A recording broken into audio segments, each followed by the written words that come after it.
चापड़ में चित्रांकन प्रतियोगिता का आयोजन किया गया।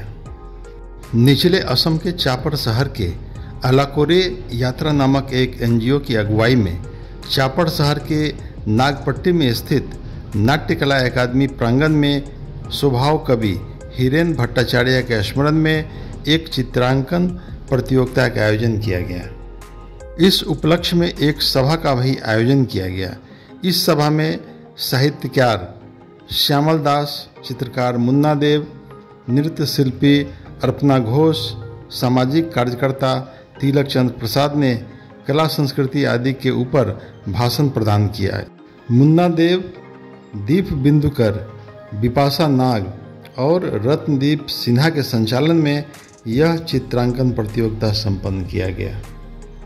आलोकर यात्रार उद्योगत और मॉडर्न अल्ट्रासाउंड क्लिनिकर सौजन्यत आमार नाट्यकला एकाडेमीत जी चित्रांकन प्रतियोगिता अनुष्ठित होइसे तार विषय दुई एखार कওক चमुকৈ। नमस्कार, मैं अपर्णा घोष, मैं नाट्यकला एकाडेमीर डांस टीचार है। आमी 4 बছৰৰ পৰা नाट्यकला एकाडेमीर आमी डांस और आर्टर शिक्षा दी आसो। मैं नृत्य करूँ और मोर लगत मोर सतीर्थ आछे दीपबिंदु कर और विपाशा नाग। आर्टर टीचार है और मोर लगे लगे मैं जेनेदरे डांस करूँ आर्टर शिक्षाओ भालदरे दी आछे आमार छात्र छात्री। और আজি जी अनुष्ठान आलोकरे যাত্ৰাৰ जी अनुष्ठान आमार लगत संगति राखि जी अनुष्ठान पातिছে आमी नथै आनंदित হৈছোঁ আৰু তাৰ বাবে आलोकरे যাত্ৰাক धन्यवाद ज्ञापन কৰিছোঁ। धन्यवाद। আজি চিত্ৰাংকন প্ৰতিযোগিতাত আহি কেনেকুৱা লাগিল আৰু কাৰ উদ্যোগত হল, ক'ত হল আৰু ইয়াত আহি কেনেকুৱা লাগিল আপোনাৰ অনুভৱ এখাৰ ব্যক্ত কৰক। বৰ ভাল লাগিল, একদম ভাল লাগিছে ইয়াতে আহি। ইয়াতে মানে এইখন নাট্যকলা একাডেমি চাপৰ ইয়াতে আহিছোঁ, প্ৰথমবাৰৰ বাবে আহিছোঁ অৱশ্যে মই।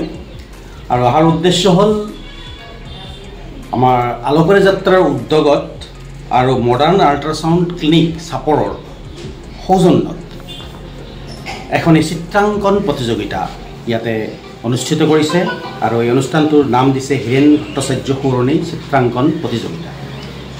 হিৰেন ভট্টাচাৰ্যদেৱৰ জন্মদিনৰ ওপৰত সংগতি ৰাখি আজিৰ এই চিত্ৰাংকন প্ৰতিযোগিতাখন পাতিছে। আৰু এই প্ৰতিযোগিতাখন 3টা অনুষ্ঠানে একেলগে সহযোগ কৰি পাতিছে। আলোকৰে যাত্ৰা, মডাৰ্ণ আল্ট্ৰাসাউণ্ড ক্লিনিক চাপৰ আৰু নৃত্যকলা একাডেমি চাপৰ। এই 3টা অনুষ্ঠানৰ কলাবৰেশ্যনত আজি এই অনুষ্ঠানটো চিত্ৰাংকন প্ৰতিযোগিতাটো পাতিছে। বৰ ভাল লাগিছে, ইয়াতে ল'ৰা ছোৱালী বহুত আহিছে, সকলোৱে অংশগ্ৰহণ কৰিছে, ফূৰ্তিৰে সকলোৱে ছবি আঁকিছে। এই দৃশ্যটো দেখি বৰ ভাল লাগিছে, সুন্দৰ লাগিছে। হিৰুদাৰ এফাকি কবিতা ক'ব নেকি? হিৰুদাটো মোৰ একদম প্ৰিয় কবি, তেখেতৰ বহুত কবিতাই মোৰ কণ্ঠস্থ আছে। এটা কবিতা মই কৈছোঁ, গাইছোঁ মই। এটা দুফাকিমান গাই দিল, দুফাকি গাইছোঁ। তুমিতো জানাই এই কবিৰ আৰু একোৱেই নাই, এটাই মাথো কামিজ তাৰো চিগু চিগু চিলাই, প্ৰেম হয়তো এনেকুৱাই আৱৰণ খুলি হৃদয় জোৰাই। ধন্যবাদ। ধন্যবাদ, থেংক ইউ।